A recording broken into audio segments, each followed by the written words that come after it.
Hi అండి. ఈరోజు వచ్చేసి అయితే గోంగూర చికెన్ అయితే ఏ విధంగా చేసుకోవాలో చూద్దాము. దీనికి నేను పొడవుగా కట్ చేసుకున్న ఒక ఉల్లిపాయ కట్ చేసుకొని వేసుకున్నాను. అండ్ ఆయిల్ వేసుకొని ఈ విధంగా అయితే మనం ఆయిల్లో ఫ్రై చేసుకుందాము. చాలామంది ఏంటంటే చికెన్ గోంగూర వండడానికి కొంతమందికి అస్సలు రాదనమాట. కొంచెం గ్రేవీగా అవుతుంది. లేకపోతే మనకు అంటే తిన్న ఫ్లేవర్ అనేది కూడా మొత్తం గోంగూర ఫ్లేవర్, చికెన్ ఫ్లేవర్ కనిపించకుండా చేస్తారు. కొంతమందికి అసలు ఎంత వండినా సెట్ అవ్వదు కదా. సో అలాంటి వాళ్ళ కోసం చిన్న చిన్న టిప్స్ అనమాట.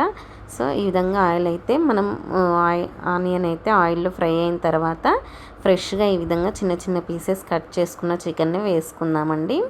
ఇప్పుడు చాలామంది ఏంటంటే గోంగూరను పేస్ట్ చేసుకుంటూ ఇలా డిఫరెంట్గా చేస్తారు కదా. అలా కాదు, ఇలా మనం ఫ్రెష్గా ప్రిపేర్ చేసుకుంటే చాలా బాగుంటుందన్నమాట. దీనికి కొంచెం సాల్ట్ యాడ్ చేసుకున్నాను. చికెన్ ముక్క అయితే మనకి చప్పగా ఉండొద్దు, గోంగూర కాబట్టి పుల్లగా చాలా బాగుండాలి. దీనికి నేనైతే ఒక కట్ట మొత్తం అంటే మనకి 10 రూపీస్కి 3 పీసెస్ అలా ఇస్తారు కదా, అందులో ఒక చిన్న కట్ట తీసుకున్నాను అనమాట. ఇక్కడ చూడండి, పావు కేజీకి కొంచెం ఎక్కువగా ఉన్న చికెన్లో ఒక కట్ట తీసుకున్నాను. కొంతమంది పెద్ద కట్టలు చాలా గోంగూర టమాటా అవన్నీ వేస్తూ ఉంటారు. అలా అస్సలు వేయకూడదు. అలా వేయకుండా చిన్న చిన్న టిప్స్ పాటించుకుంటూ చేస్తే చాలా బాగుంటుంది. దీంట్లో ఈ విధంగా కడిగేసిన గోంగూరను అయితే యాడ్ చేసుకోండి. చికెన్లో యాడ్ చేసుకొని చూడండి, వెంటనే అసలు ఆల్మోస్ట్ ఇలా మెత్తగా అయిపోతుందన్నమాట గోంగూర వేయగానే. కానీ ఆయిల్లో మనం గోంగూరను వేయించి దాంట్లో పచ్చిమిర్చి వేసి ఇలా డిఫరెంట్గా చేస్తుంటారు. బట్ అలా టేస్ట్ అయితే అస్సలు రాదు. మనం గోంగూరని చికెన్కి కరెక్ట్గా చేసుకోవాలి అనుకుంటే ఇదే ఫ్లేవర్లో చేసుకోవాలి. సూపర్గా ఉంటుంది.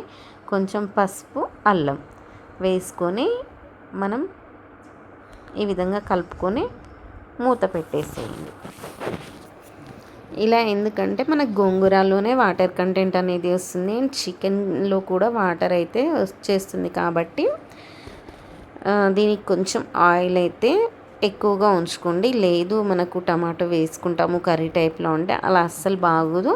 ఇలా మనం కొంచెం ఆయిల్ ఉంటేనే బాగుంటుందన్నమాట గోంగూర చికెన్లో. ఈ విధంగా కలుపుకోండి. కలుపుకున్న తర్వాత చూసారు కదా, పీసెస్ అయితే మనకు కొంచెం రెడ్డిష్గా అయిపోయాయి.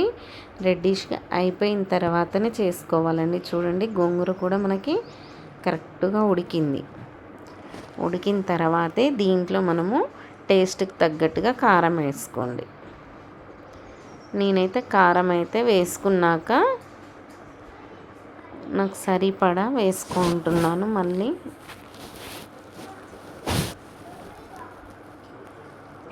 ఇక్కడ వేసుకున్నాక దీంట్లో మన టేస్ట్కి తగ్గట్టుగా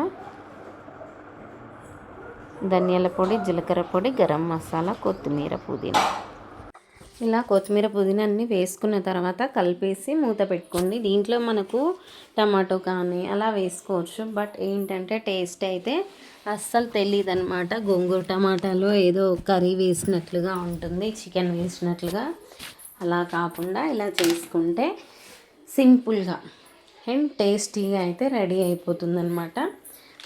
ఇంకెందుకు లేట్, నేనైతే అసలు ఒక సెకండ్ కూడా ఆగలేదు. అంత టేస్టీగా ఉన్నాయన్నమాట. చాలా బాగున్నాయి. ఒకసారి మీరు ట్రై చేసి చూడండి. ఫైనల్గా ఇదన్నమాట కర్రీ అయితే. చూస్తుంటేనే నోరు ఊరిపోతుంది కదా. ఫ్రై టైప్లో కాబట్టి మనకి ఇంకా అదూర్స్ అనమాట. ఇప్పుడు ఫస్ట్ టైం గోంగూర చికెన్ ట్రై చేసే వాళ్ళు ఇలా ట్రై చేయండి. ఎంత బాగుంటుందో రెసిపీ అయితే మీకే తెలుస్తుంది. చాలా టేస్టీగా ఉంటుంది అండ్ సూపర్గా ఉంటుందండి. అస్సలు మిస్ చేసుకోకండి. మీరు ఒక్కసారి ట్రై చేసి చూస్తేనే తెలుస్తుంది. చూసారు కదా, ఆయిల్ అనేది కూడా తక్కువనే ఉంటుంది. ఎందుకంటే మనం చేసేటప్పుడు ఆయిల్ కనిపిస్తుంది, కానీ వండిన తర్వాత ఆయిల్ అనేది కొంచెం తక్కువగానే ఉంటుంది.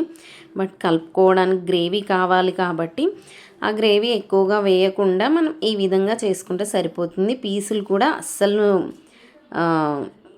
కదపకుండా అయిపోతాయి. చూసారు కదా, ఫైనల్గా ఇదన్నమాట. అసలు టేస్టీ గోంగూర చికెన్ రెడీ అనమాట. చూస్తేనే నోరు ఊరిపోతుంది కదా. పీస్ కూడా చూడండి ఏ మాత్రం కూడా ఇలా లేకుండా నోట్లో వేసుకుంటే కరిగిపోయేలాగా ఉంటుంది. చెప్తుంటేనే నోరు ఊరిపోతుంది కదా. మళ్ళీ నెక్స్ట్ వీడియోలో మళ్ళీ కలుసుకుందాం. ఇప్పటి వరకు మన ఛానల్ని సబ్స్క్రైబ్ చేయని వాళ్ళు ఎవరైనా ఉంటే సబ్స్క్రైబ్ చేయండి, లైక్ చేయండి, షేర్ చేయండి. రెసిపీ ఎలా ఉందో కూడా కామెంట్ అయితే చేయడం మర్చిపోకండి. ప్లీజ్ రెగ్యులర్గా ఫాలో అవ్వండి. మన ఛానల్లో మంచి మంచి కంటెంట్ వీడియోస్ కూడా అన్నీ పోస్ట్ అవుతాయి. మళ్ళీ నెక్స్ట్ వీడియోలో కలుసుకుందాం. అప్పటి వరకు థ్యాంక్ యూ అండి. ఇలాగే సపోర్ట్ అయితే చేస్తూ ఉండండి. Thank you, bye. నెక్స్ట్ వీడియోలో మనకి ఏంటంటే నిల్వ పచ్చళ్ళు కూడా వస్తాయండి. ఇప్పుడు సమ్మర్ కదా, బెస్ట్ పికిల్స్ అనేవి కూడా నేను పోస్ట్ చేస్తాను. అస్సలు మిస్ కాకుండా చూడండి. ఓకేనా? థ్యాంక్ యూ అండి. Thank you, bye.